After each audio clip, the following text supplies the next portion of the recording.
Buenas tardes, amigos. Muchas gracias por la invitación a IDEM. Buenas tardes a cada uno de los becarios de IDEM, a los miembros del estudio Segarra Aguilar y a todos los presentes en esta ponencia. Si bien es cierto, el COVID-19 pareciera que viene a quedarse, esta nueva situación creada por la pandemia ha traído muchos cambios en nuestra sociedad. Dentro de esos cambios ha habido modificaciones laborales que han cambiado el ámbito en el cual se desarrollaba el derecho laboral de una manera muy especial. Lo que busco esta tarde es no ocuparme de todos los cambios que han habido, pero sí de aquellos que por la experiencia en el ejercicio de esta especialidad he descubierto que traen mayor dolor de cabeza a los empleadores para su aplicación o a los trabajadores para poder entender la misma. Vamos a remontarnos en este momento a uno de los primeros cambios, y dicho sea de paso, no son los únicos cambios que ha habido en materia laboral, pero considero que son los que mayor consulta han tenido y mayor impacto también. Uno de ellos es la famosa suspensión perfecta. Una figura que, como ustedes saben, ya estaba prevista en nuestro ordenamiento legal, pero era una figura prevista para situaciones específicas. Pues bien, en abril del 2020, es decir, inmediatamente después de que se declaró el estado de emergencia, se publicó el Decreto Supremo 038-2020, el cual regulaba una nueva figura que había creado el Ejecutivo para dar respuesta a la situación que vivían en ese momento las empresas al no poder desarrollar actividades económicas. Recordemos y retomemos. En ese escenario no estaba laborando prácticamente nadie. Las pocas empresas que laboraban eran bajo servicios esenciales. Esta situación fue cambiando paulatinamente y en los meses siguientes a través de resoluciones que se fueron emitiendo donde agrupaban a nuevas actividades laborales que podían iniciar trabajo. Y eso trajo consigo el tema de los pases laborales. Pues bien, en esta suspensión perfecta se trataba de resolver de alguna manera la situación que tenían aquellas empresas que no podían implementar trabajo remoto y no podían aplicar licencias con goce de haber. Básicamente, se buscó cuidar a lo que era la microempresa, porque era el grupo empresarial o el grupo de empleadores que iba a tener mayores dificultades, sin que esto no signifique que las empresas grandes también lo tuvieran. Recordemos, en ese momento, todo el servicio turístico, estamos hablando de agencias de turismo, estamos hablando de hoteles, no podía laborar, ¿no? Y estas empresas en ese momento tenían una planilla de trabajadores, una planilla que en los últimos años se fue incrementando debido naturalmente al crecimiento económico que ha tenido nuestro país en la recepción de turismo interno y sobre todo externo. Entonces tenían una fuerte planilla donde por la naturaleza de los servicios no podían implementar trabajo remoto, y dos, ya no podían dar licencias con goce de haber porque esa caja no respondía. Entonces fue allí donde el Estado dijo, pues bien, ustedes tramiten ante la autoridad de trabajo esta suspensión perfecta. ¿Y para qué tramiten esta suspensión perfecta? para que tengan la posibilidad esos trabajadores de recibir un apoyo económico durante el periodo que dure la suspensión perfecta. ¿Ok? Entonces, estas medidas buscaban compensar un poco la situación laboral existente. ¿Qué pasaba con aquella empresa que sí conseguía la suspensión perfecta? ¿Qué podían hacer sus trabajadores? Había dos posibilidades en ese momento, que tienen que ver directamente con un concepto laboral que ustedes conocen, que es la compensación por tiempo de servicio. ¿A qué medidas iban unidas a esta compensación por tiempo de servicio?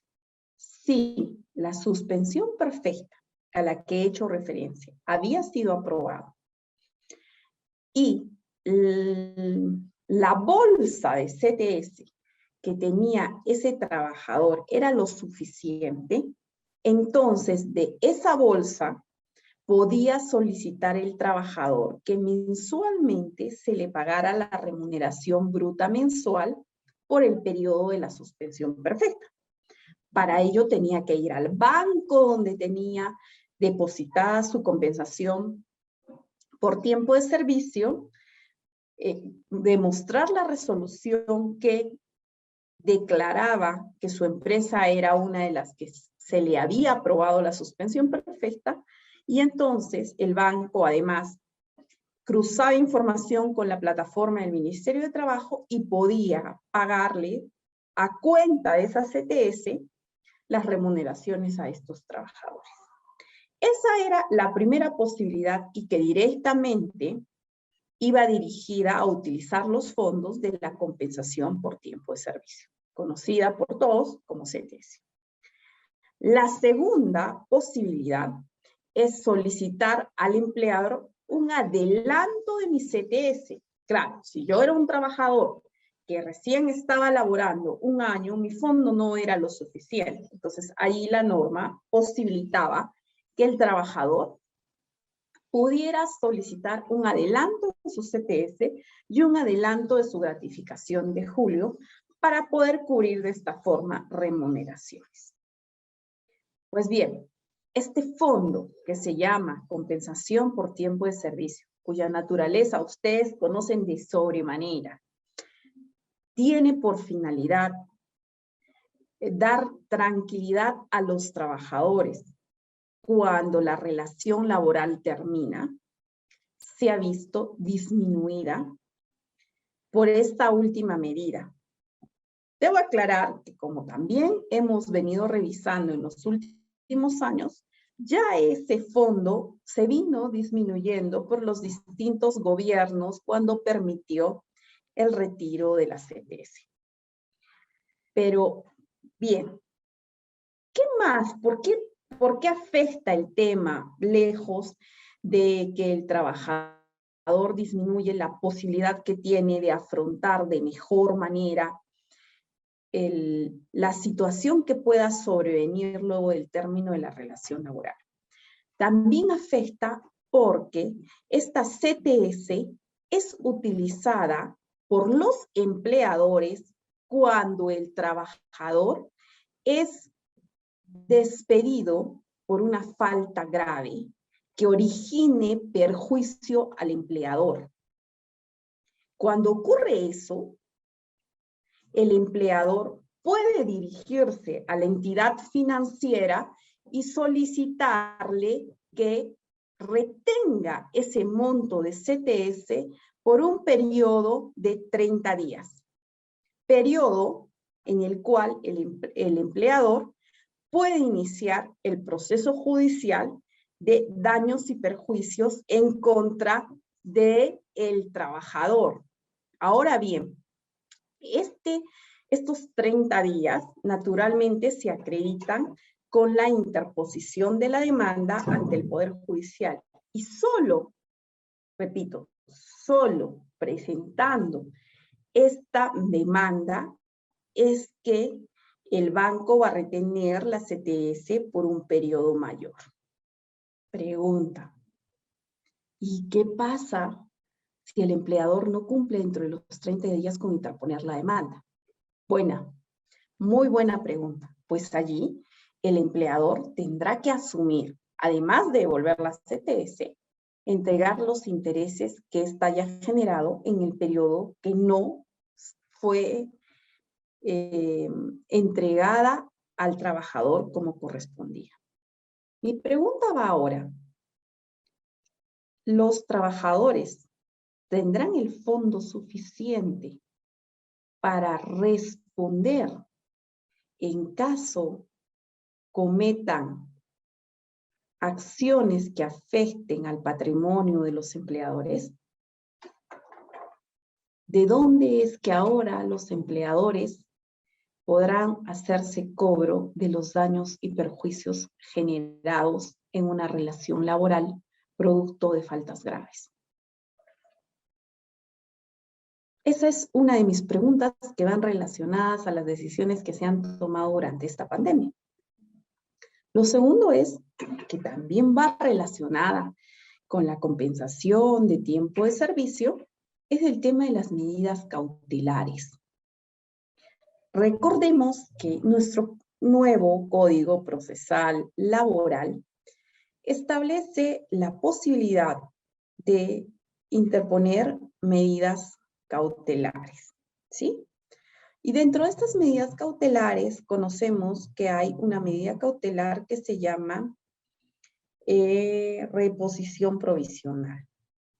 La reposición provisional entonces genera que ese trabajador que está cuestionando el motivo por el cual se dio término a la relación laboral o la forma en la cual se dio término a la relación laboral, pueda continuar laborando. Y si continúa laborando durante ese periodo que dura la medida cautelar, el empleador tendrá que pagarle la remuneración. Ahora, está establecido en norma que esa remuneración que paga el empleador se toma del fondo de la compensación por tiempo de servicio. Y resulta lógico. ¿Por qué?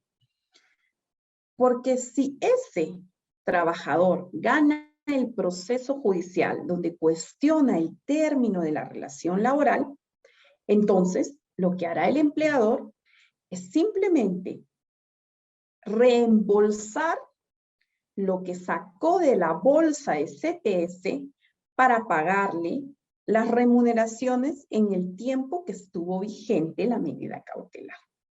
Es decir, como verán, el dinero que es del trabajador se sacó de la bolsa de CTS para pagar el tiempo que duró la medida cautelar.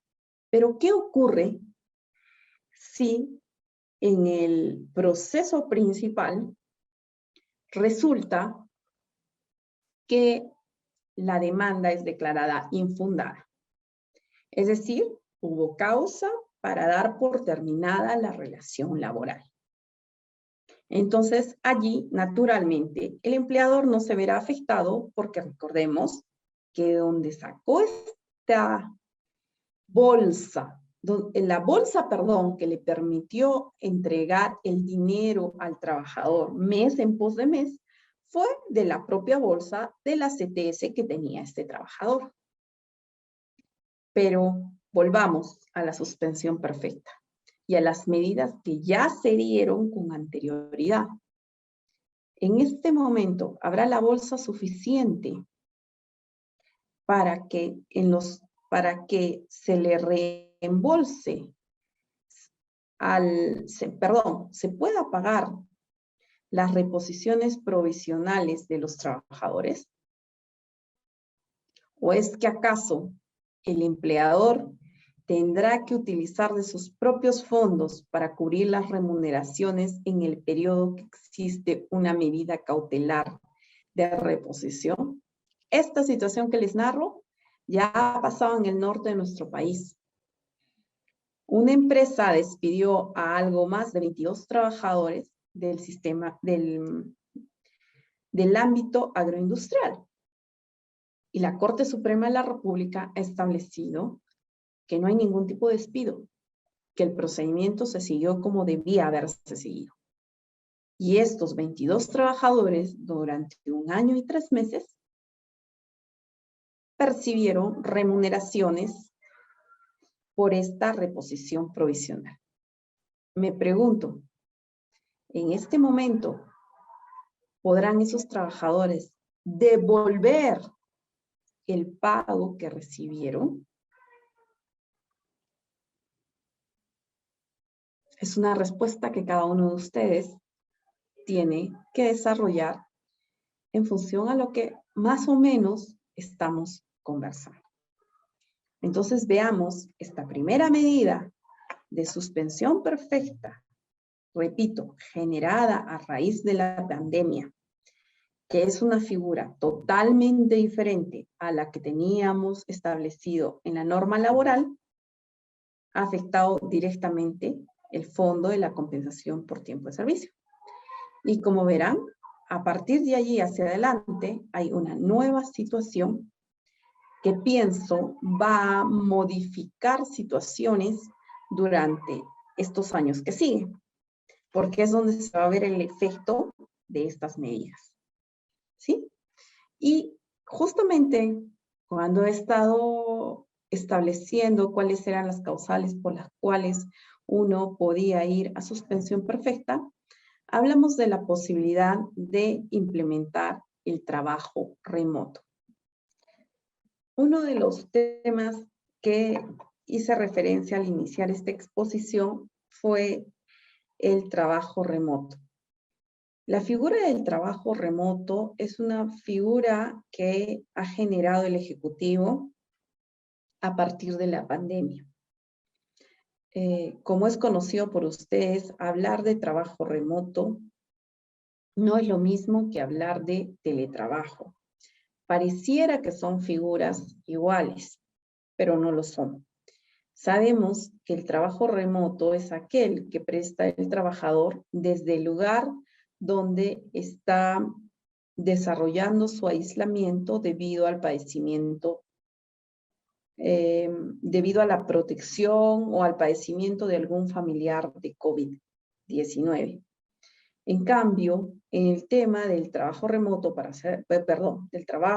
del teletrabajo, es un tipo de trabajo ya pactado entre trabajador y empleador.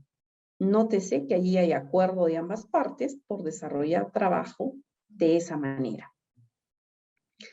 Otro tema diferente es que el trabajo remoto está unido al estado de emergencia sanitaria.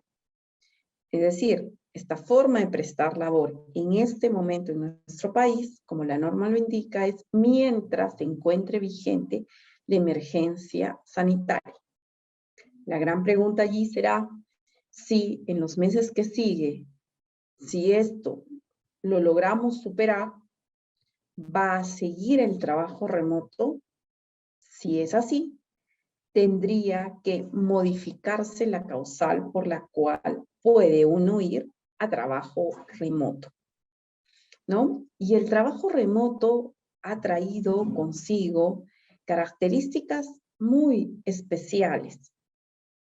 ¿A qué me estoy refiriendo? Me estoy refiriendo a la forma en cómo el empleador ejerce su poder de dirección y de fiscalización frente a los trabajadores. Porque recordemos, en el trabajo presencial, el empleador, a través de sus representantes, puede presencialmente verificar el desarrollo de las labores de ese trabajador. Puede determinar si desarrolla horas extras o no las desarrolla, si cumple la jornada laboral establecida. En cambio, en el trabajo remoto, si bien es cierto, ya hay paquetes digitales que nos permiten monitorear el tiempo de permanencia que tiene un trabajador frente a una pantalla y nos permite también establecer cuántas horas están cumpliendo, el área de recursos humanos ha tenido que ser mucho más ingeniosa para poder verificar efectivamente la labor de este trabajador. ¿no? Ahora saben que como requisito para ir a trabajo remoto, el empleador tenía que comunicar que el trabajador iba a tomar trabajo remoto. Diferencia que ya la dijimos. En el teletrabajo había un acuerdo de trabajador y empleador por esta nueva forma de trabajo. En el trabajo remoto es el empleador quien le comunica al trabajador que va a laborar bajo trabajo remoto en ese momento. Y entonces allí los trabajadores tuvieron que cumplir sus jornadas de trabajo, lo cual ha generado también muchas horas extras. O lo contrario, han estado gozando de licencias con goce de haber. Quiere decir que el trabajador no laboraba, pero sí pagaba la remuneración.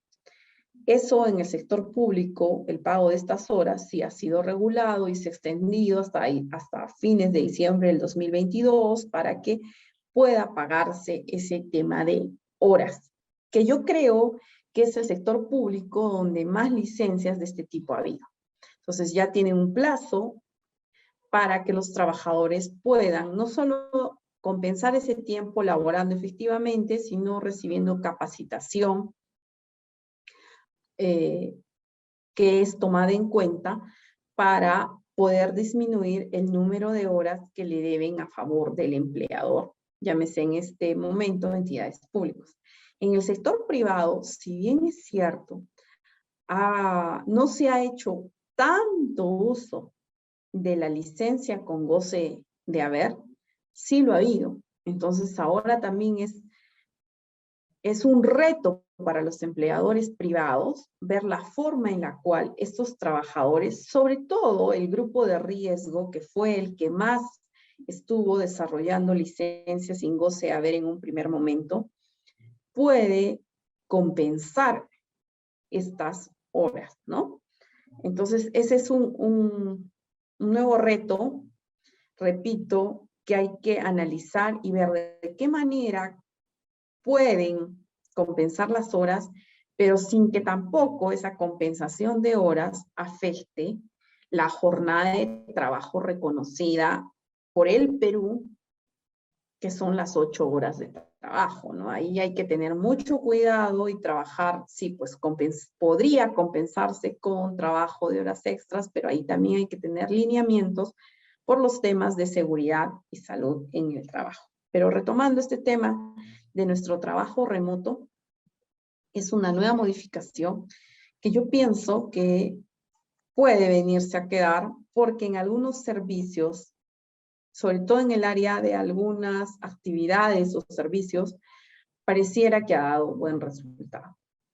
También en el marco de este trabajo remoto se dio el tema de una nueva figura que recordemos todos, es el tema de la desconexión digital.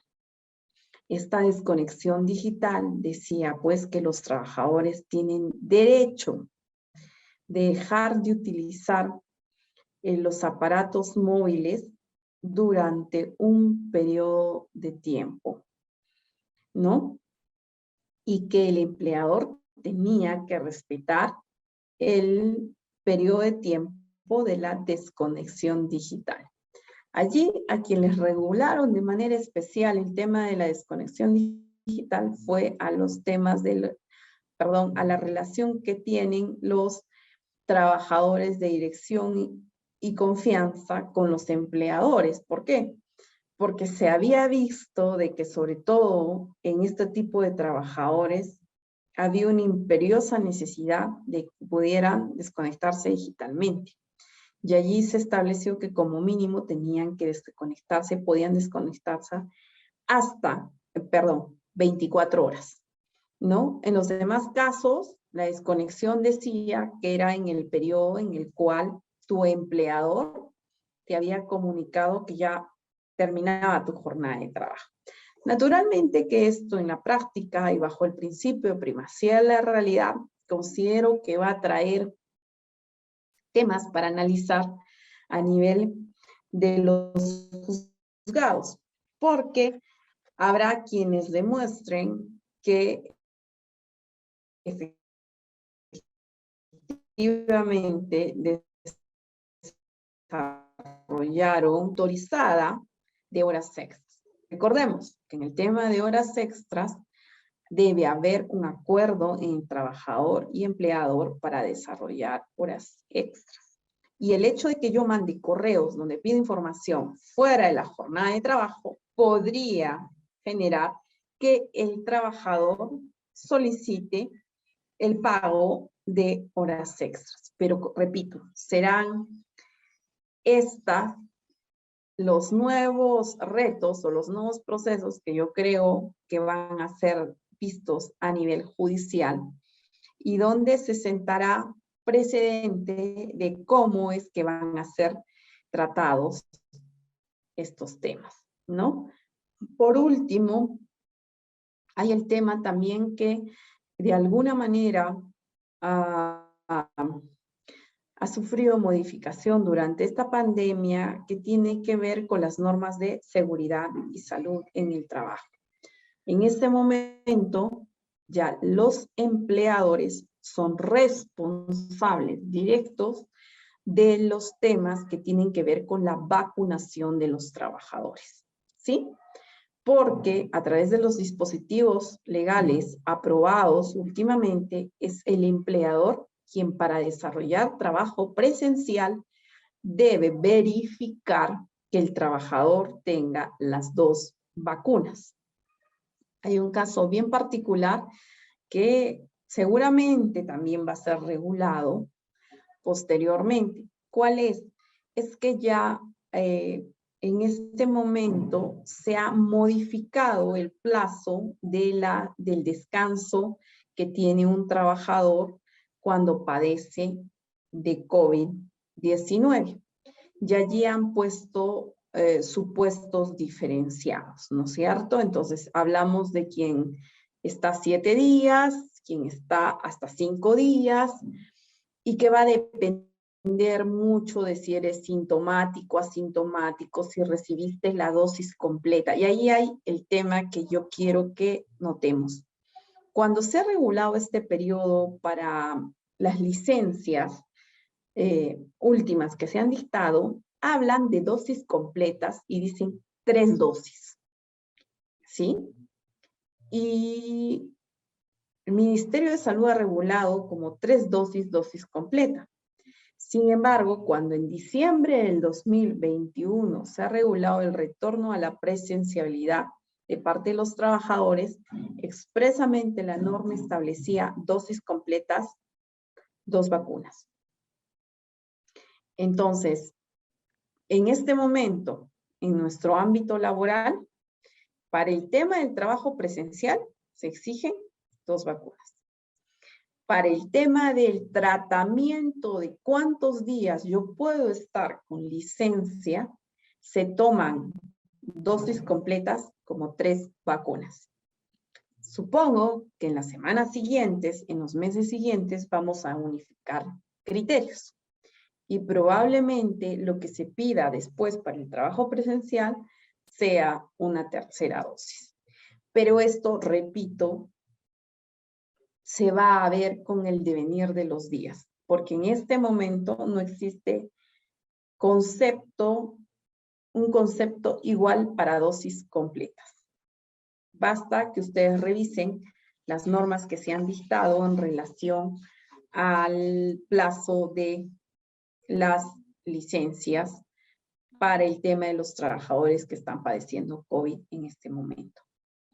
Tengo que también ahí ser enfática en decir que esta nueva obligación de las empresas que está unido al tema de seguridad y salud en el trabajo es una obligación a la cual no pueden rehuir. Por tanto, es muy importante que los trabajadores reconozcan que el empleador, cuando requiere las dosis completas, está cumpliendo con una de sus nuevas obligaciones que tienen que ver con seguridad y salud ocupacional.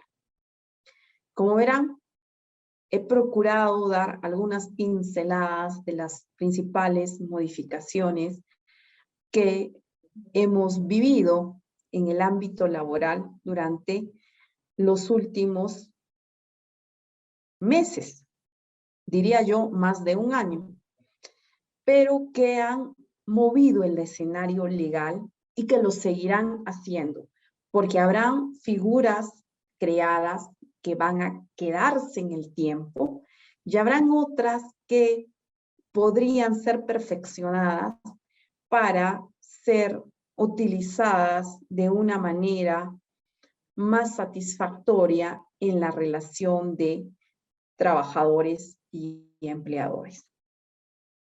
Bueno, termino esta conversación con ustedes reiterando mi agradecimiento por la atención que han prestado.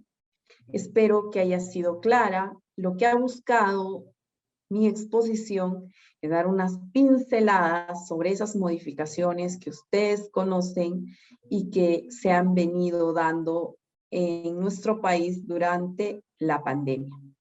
Muchas gracias. Hasta una nueva oportunidad.